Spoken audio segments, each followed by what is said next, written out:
और रायपुर से इस वक्त की बड़ी खबर आ रही है। किरण सिंह देव छत्तीसगढ़ बीजेपी प्रदेश अध्यक्ष बन गए। इस वक्त की बड़ी और महत्वपूर्ण जानकारी आपसे साझा कर रहे हैं। रायपुर से किरण सिंह देव छत्तीसगढ़ बीजेपी के प्रदेश अध्यक्ष बना दिए गए हैं।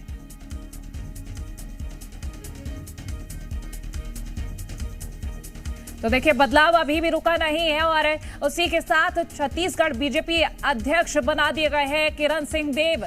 बड़ी खबर। और बदलाव के साथ बीजेपी की ओर से लगातार यही कहा जा रहा था कि आगे बढ़ेंगे, बदलाव भी जरूरी है और साथ में मिलकर जीत की ओर बढ़ते चलेंगे। जिस तरह से छत्तीसगढ़ में बीजेपी ने जीत हासिल की और अब नई रणनीति के साथ बीजेपी लगातार अग्रसर, उसी कड़ी में किरण सिंह देव छत्तीसगढ़ बीजेपी अध्यक्ष बना दिए गए हैं।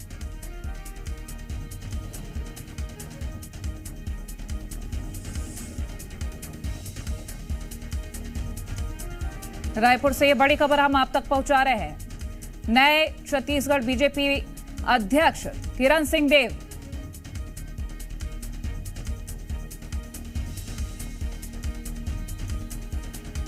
तो अरुण साव की जगह प्रदेश अध्यक्ष बनाए गए हैं किरण सिंह देव। हाईकमान ने उन्हें प्रदेश अध्यक्ष नियुक्त किया है। तो अब नई रणनीति के साथ पार्टी एक बार फिर से अग्रसर नजर आएगी। जो बदलाव हुए पल पल की अपडेट्स आपसे साझा कर रहे हैं और फिलहाल ये बड़ी खबर, किरण सिंह देव अब छत्तीसगढ़ बीजेपी की कमान संभालते नजर आएंगे। प्रदेश अध्यक्ष हाईकमान की ओर से नियुक्त कर दिए गए हैं अरुण साव की जगह। और देखिए, अब देखना ये होगा क्योंकि लोकसभा चुनाव की भी बड़ी तैयारी नजर आ रही है। अब बदलाव के साथ साथ कौन सी नई रणनीतियां सामने आएंगी, ये देखना बेहद महत्वपूर्ण हो जाता है।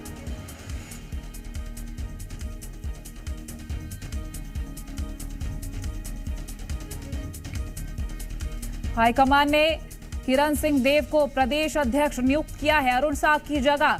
और देखिए, अरुण साव ने डिप्टी सीएम का पद संभाला और अब फिलहाल जो परिवर्तन हो रहा है उसी के साथ लोकसभा चुनाव की बड़ी तैयारी भी करते हुए नजर आएंगे क्योंकि ज्यादा वक्त नहीं है, उसकी भी तैयारी करनी है। और ऐसे में प्रदेश अध्यक्ष के रूप में किरण सिंह देव का नाम चुन लिया गया है, उन्हें नियुक्त कर दिया गया है। हमारे सहयोगी सत्यप्रकाश लाइव जुड़ गए हैं। सत्यप्रकाश, लगातार बदलाव की तस्वीरें सामने आ रही है और दूसरा बदलाव अब ये देख लिया कि प्रदेश अध्यक्ष किरण सिंह देव।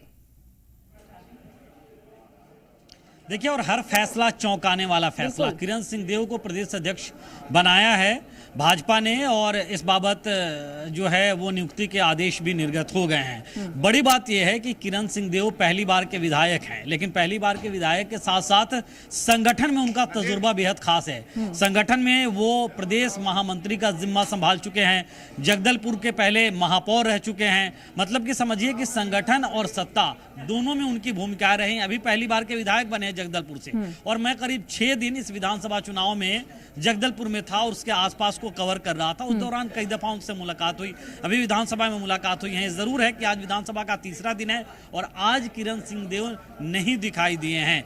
आज उन्हें बड़ी जिम्मेदारी मिली है और किरण सिंह देव को अब भाजपा ने प्रदेश अध्यक्ष नियुक्त कर दिया है। देखिए, कयास तभी से लग रहे थे जब अरुण साव को डिप्टी सीएम बनाया गया था। प्रदेश अध्यक्ष की जिम्मेदारी अब तक वो संभाल रहे थे और चुनाव से पहले जिस तरह से उन्होंने नेतृत्व किया या पार्टी के उन कार्यकर्ताओं में जान फूंकने का काम किया जो कहीं ना कहीं हताश थे या निराश थे 2018 में सरकार जाने के बाद, अब उसका रिप्लेसमेंट क्या होता? तो उसका रिप्लेसमेंट अब किरण सिंह देव काफी तजुर्बेदार नेता हैं। एक और दूसरी बात है कि बस्तर से प्रतिनिधित्व बढ़ाने की एक कोशिश भी कहीं ना कहीं दिखाई देती है। देखिए, सरगुजा की सभी विधानसभा सीटें भाजपा को मिली थी, सरगुजा से मुख्यमंत्री बनाए गए। अब बस्तर को प्रतिनिधित्व देने की बारी थी तो बस्तर से प्रतिनिधित्व मिल गया है। जगदलपुर के विधायक किरण सिंह देव भाजपा के नए प्रदेश अध्यक्ष नियुक्त कर दिए गए हैं। बिल्कुल। और सत्यप्रकाश, देखिए, जिस तरह से आपने शुरुआत में ही कहा कि बीजेपी हर बार चौंकाने वाला फैसला लेती है और इस बार फिर से चौंकाने वाला ही फैसला है ये। अब देखना ये होगा कि कौन सी और रणनीति सामने आती है क्योंकि लोकसभा चुनाव की भी बड़ी तैयारी की बात चल रही है। देखिए, लोकसभा चुनाव की तैयारी कहीं ना कहीं ये जो नियुक्ति हुई है इसमें निहित है, इससे इनकार नहीं किया जा सकता भाजपा की, क्योंकि बस्तर लोकसभा सीट ऐसी लोकसभा सीट है जहां पे अभी कांग्रेस पार्टी के विधायक हैं और 2019 में जब लोकसभा का चुनाव हुआ था तो पूरे छत्तीसगढ़ में 2 ही ऐसा लोकसभा क्षेत्र था जहां पे कांग्रेस ने बाजी मारी थी और बाकी 9 लोकसभा क्षेत्रों में भाजपा ने बाजी मारी थी। तो बस्तर जीतना इस लोकसभा चुनाव में भी काफी अहम है भाजपा के लिए। और कल ही एक भाजयुमों की बैठक हुई और उस बैठक के बाद जब मुख्यमंत्री मीडिया से मुखातिब थे तो उन्होंने कहा कि हमने संकल्प लिया है कि छत्तीसगढ़ में लोकसभा की 11 की 11 सीटें जीतेंगे और 11 की 11 सीटें जीत कर देंगे हाईकमान को। तो ये संकल्प कैसे पूरा होगा? देखिए, बस्तर से प्रतिनिधित्व बढ़ा के ये संकल्प भाजपा पूरा करने की कोशिश में है। और जिस तरह से बस्तर से प्रतिनिधित्व दिया गया है, बस्तर से प्रदेश अध्यक्ष बनाया गया है लोकसभा चुनाव से पहले, समझिए कि कहीं ना कहीं इसे लोकसभा चुनाव के लिहाज से भी भाजपा का मास्टर स्ट्रोक माना जा सकता है या कहा जा सकता है। बिल्कुल। और देखिए सत्यप्रकाश, अगर हम चीजों को देखें, विधानसभा चुनाव से लेकर अब तक की तस्वीरें देखें, बड़ी बारीकियों से बीजेपी ने रणनीति तैयार की, क्योंकि विधानसभा चुनाव में उम्मीद शायद किसी ने नहीं की होगी कि इस तरह के परिणाम रहेंगे इतने बढ़ चढ़कर। और अब जो तैयारी है, क्योंकि बस्तर की जब हम बात करते हैं तो विधानसभा चुनाव में भी कुछ अलग ही उम्मीदें थी, लेकिन अब अगर हम बारीकियों को लेकर बात करें तो क्या क्या और बारीकियां समझी जा सकती हैं? देखिए, एक तो ये तय है कि लोकसभा चुनाव के मद्देनजर इस नियुक्ति को माना जा सकता है। दूसरा ये भी है कि क्षेत्रीय संतुलन साधने की कोशिश है। अगर बारीक नजर से देखें तो कहीं ना कहीं सरगुजा को साध लिया भाजपा ने, एक तरह से मुख्यमंत्री वहां से दे दिया। अब बस्तर को साधना था तो एक क्षेत्रीय संतुलन बैठाने की भी कोशिश थी। दूसरा जातीय संतुलन, इस लिहाज से अगर हम कहें कि एक मुख्यमंत्री हो गए आदिवासी वर्ग से, डिप्टी सीएम 2 हैं, एक सामान्य वर्ग से और एक ओबीसी वर्ग से। अब किरण सिंहदेव जो हैं वो भी सामान्य वर्ग से हैं और बस्तर से सामान्य वर्ग से प्रदेश अध्यक्ष बनाया गया है। तो एक जातीय समीकरण इस लिहाज से भी अगर हम देखें तो आदिवासी वर्ग से मुख्यमंत्री हैं, डिप्टी सीएम भी ओबीसी से हैं, कुछ मंत्री भी बनेंगे। तो अब सामान्य वर्ग को एक तरह से प्रदेश अध्यक्ष बना के एक बड़ा प्रतिनिधित्व देने की कोशिश की गई है। और ये इसलिए भी महत्वपूर्ण हो जाता है क्योंकि इस बार के विधानसभा चुनाव में ये माना जा रहा है कि सामान्य वर्ग के जो वोटर हैं उन्होंने एक तरफा भाजपा के पक्ष में वोट किया है, मतलब अधिकांश वोटर ने वोट किया है, ऐसा माना जा रहा है, ऐसा कई राजनीतिक विश्लेषक मान रहे हैं। तो ऐसे में सामान्य वर्ग का प्रतिनिधित्व बढ़ाने की भी एक कोशिश दिखाई दे रही है। हालांकि कांग्रेस की अगर हम बात करें तो कांग्रेस में प्रदेश अध्यक्ष बस्तर से ही हैं, दीपक भाई जो सांसद हैं। मैं लौटती हूँ आपके पास सत्यप्रकाश। हमारे साथ बीजेपी से केदार कश्यप जी जुड़ गए। केदार जी, स्वागत है आपका। देखिए, बीजेपी हर बार चौंकाने वाला फैसला लेती है और एक बार फिर से आप किरण सिंहदेव जो कि पहली बार के विधायक, उनका नियुक्ति करना एक नई रणनीति समझ आ रही है, क्या कुछ कहेंगे? सबसे पहले तो मैं किरण देव जी को बधाई देता हूं। मैं केदार कश्यप नहीं, केदारनाथ गुप्ता बोल रहा हूं और बहुत बहुत बधाई, शुभकामनाएं। एक युवा नेतृत्व को भारतीय जनता पार्टी ने चुना है। निश्चित रूप से आप जो कह रहे हैं चौंकाने वाला फैसला है। ये किरण देव जी ऐसे शख्स है जिन्होंने भारतीय जनता पार्टी के सिद्धांत के अनुरूप और विचारों के अनुरूप हमेशा संगठन का काम किया और संगठन को मजबूती प्रदान की है। और मुझे बेहद खुशी है और मैं समझता हूं भारतीय जनता पार्टी के प्रत्येक कार्यकर्ता को आज खुशी हो रही होगी कि एक ऊर्जावान नेता हम सबको मिला है जो छत्तीसगढ़ के प्रदेश का नेतृत्व करेंगे।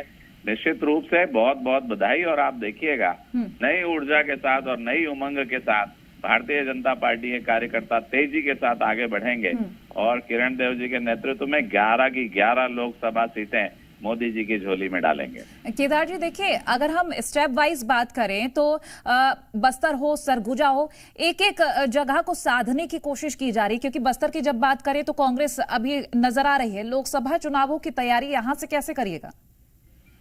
देखिए, भारतीय जनता पार्टी कभी क्षेत्रवाद की राजनीति नहीं करती, जातिवाद की राजनीति नहीं करती।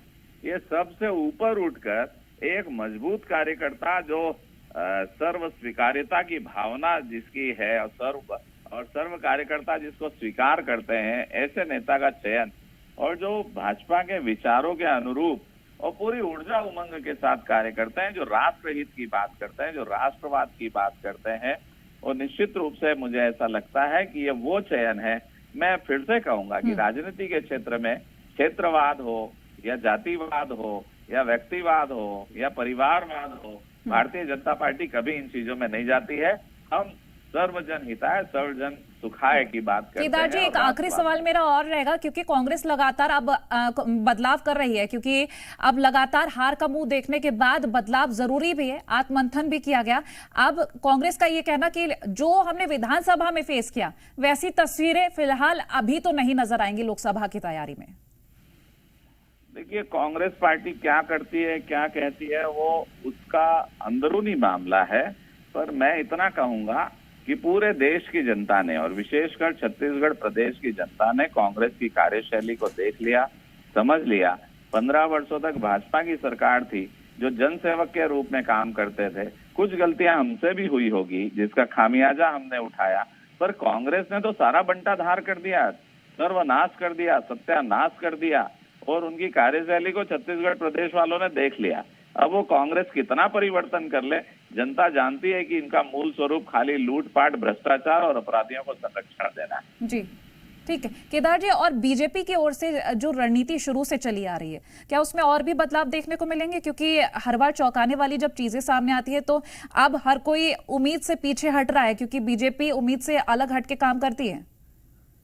देखिए, निश्चित रूप से आप बिल्कुल ठीक कह रहे हैं। माननीय नरेंद्र मोदी जी का नेतृत्व, माननीय नड्डा जी का नेतृत्व जब से पार्टी को मिला है तो पार्टी पारदर्शिता और मैं कहूंगा कि अच्छे व्यक्ति का, अच्छे नेता का चयन करने में, और जो कहते हैं एक साधारण कार्यकर्ता भी प्रदेश अध्यक्ष बन सकता है, प्रधानमंत्री बन सकता है, राष्ट्रीय अध्यक्ष बन सकता है, तो राजनीति की दिशा, दशा और सोच बदल दी है। बहुत शुक्रिया हमारे साथ जुड़ने के लिए, अपना महत्वपूर्ण वक्त हमें देने के लिए।